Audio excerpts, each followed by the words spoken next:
Hello, everyone. Nathaniel Yavronsky here, and I am at a very, very important place here in Cambridge, Massachusetts. Uh, this is the anniversary of Evacuation Day for Boston, which is March 17th, 1776. This is 250 years ago today. And I want to go over some of the highlights of what Washington was doing and where he was at, um, leading into the siege of Boston, which would finalize with the British agreeing to leave. They would not burn down the city, and they would take all their stuff and they would leave. And they agreed to do this on March 17th, 1776. So I'm going to kind of hit a couple of highlights of where Washington was at, what took place as far as Washington was concerned after the battles of Lexington, Concord, and Bunker Hill. Okay, so Washington is voted in commander-in-chief of the Continental Army on June 16th, 1775. He is immediately dispatched up to Boston because this is where all the action is. There's a guy by the name of Ward and a guy named Joseph Warren that are de facto in command up here. When Washington arrives, he is told that Warren would be his second in command, and he arrives here on July 2nd, and this tree right next to me here, this is known as the Washington elm.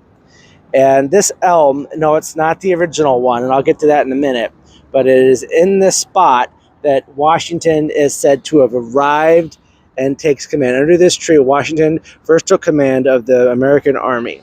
Now, he takes command fully on July 3rd. And when he gets here, he's surveying his soldiers, and he's not real pleased with what he sees. They're unorganized, they're undisciplined. There's a lot to be desired, and there is much lacking. He finds out that for the most part, the soldiers really only have like 6 shots per soldier. They don't really have the greatest supplies. Their munitions and their arms are mixed matched. It is a haphazard crowd, but remember, leading into Lexington and Concord, these were just Minutemen. These were regular farmers. They were using hunting rifles or muskets or flintlocks, whatever you want to call them. And they had just decided this is what they're going to do. They want the British regular army out. That's the only mandate. Don't forget, this is 1775. There is no Declaration of Independence yet. Washington gets up here, heads up here on the 16th. Bunker Hill takes place while Washington is en route. And Washington arrives here on the 2nd. He takes command on the 3rd. Now, this little stone over here is very important. And I want to show you this. This is Washington's, what he says once he gets here. And it says, Washington's general orders given at Cambridge, July 4th, 1775.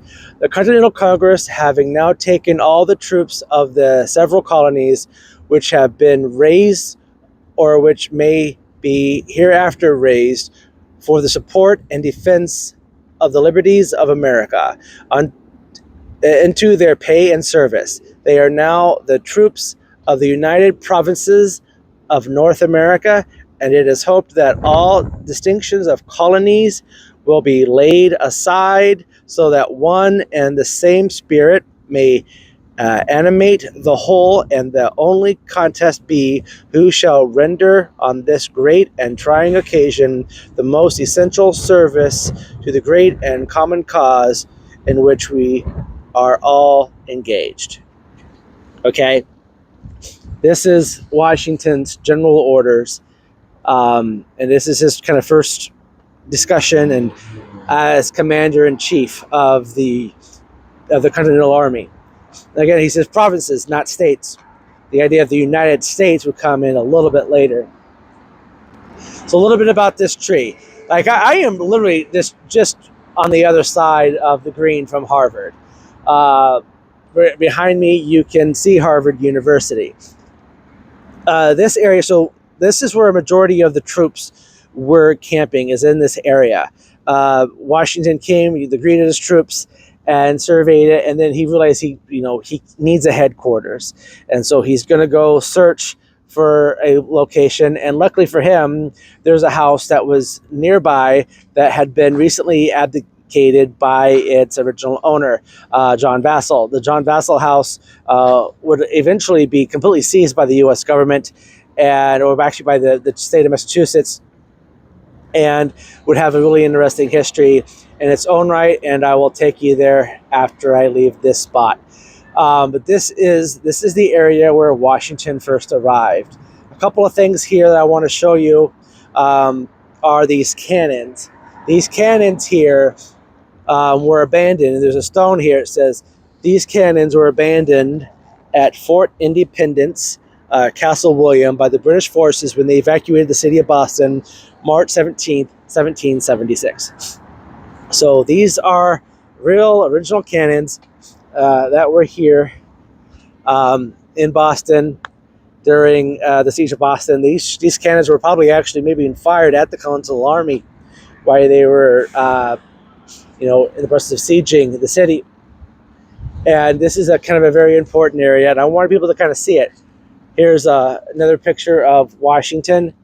General George Washington, having taken command of the Army of the United Colonies at Cambridge, inspects the troops near the spot on the 4th day of July, 1775.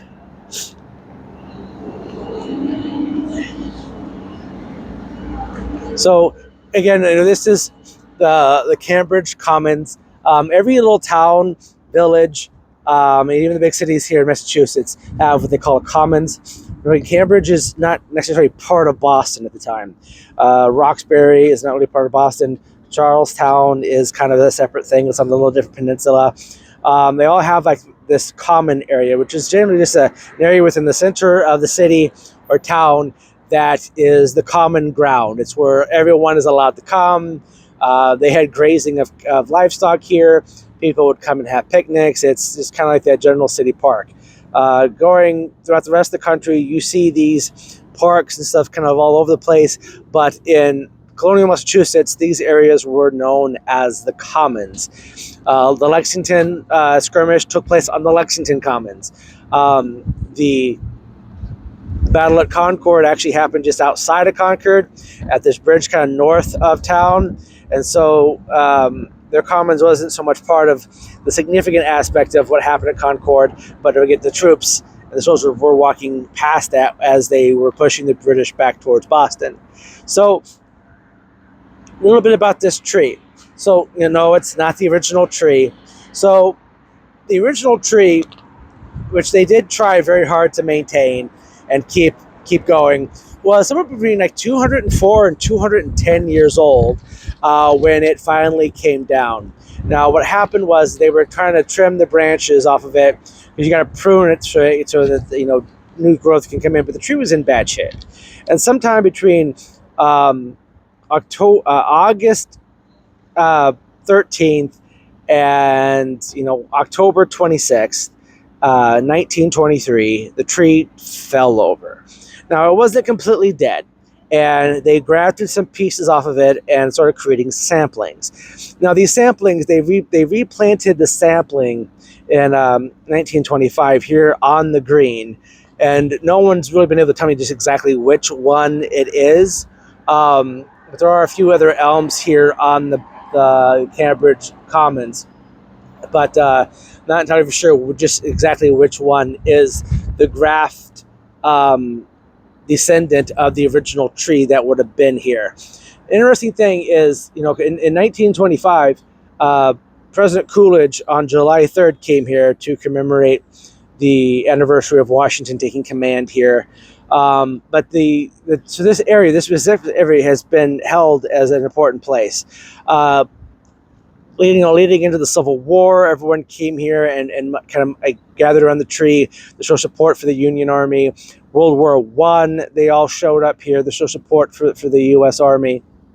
They would decorate the tree almost like a Christmas tree, with the tree that was here, or the original tree, or the tree they ended up planting here. But the original tree, the graftings, the samplings, they end up sending these things all over the place. The state of Washington had a very, very specific one that's actually planned to the University of Washington. There's one in Washington, D.C. There's a couple kind of really all over the United States. Some of them have since died. Some of them, they're not sure just which ones are which. A couple of them got accidentally cut down. The people, they wanted to build a highway, so they really weren't for sure. People kind of forgot a lot about the significance of the tree itself. Originally it was such an important location that they put this fence up around, where the original tree was. But just after so long, people kind of forgot the significance, even though all these different places had a grafting sampling off the original tree once the tree fell down. And other than just a few places, like in University of Washington and a few of the places, they've kind of mostly just been forgot about, cut down. Some of them are actually in danger of dying now because of diseases that do affect the elm trees. But this is a significant spot. This is the Washington elm on Cambridge Commons, right next to Harvard University. And I think it's a very important place to see and kind of be at. To kind of have it, you could be in this area. There's actually a hotel right behind me called the Sheraton Commander. There's a statue of Washington next to it, but it doesn't actually list his name. It just says the Commander. So they're showing homage to the history of this area as far as its connection to the Revolutionary War and George Washington. And I wanted to make sure you guys were aware of it. So this is the Cambridge Commons next to the Washington Elm. You're going to go check out Washington's headquarters next, and then I'm going to take you to Prospect Hill, where a majority of the American lines were stationed and where Washington first raised the Grand Union flag, or commonly known also around here as the Cambridge flag, that flew first on January 1st of 1776.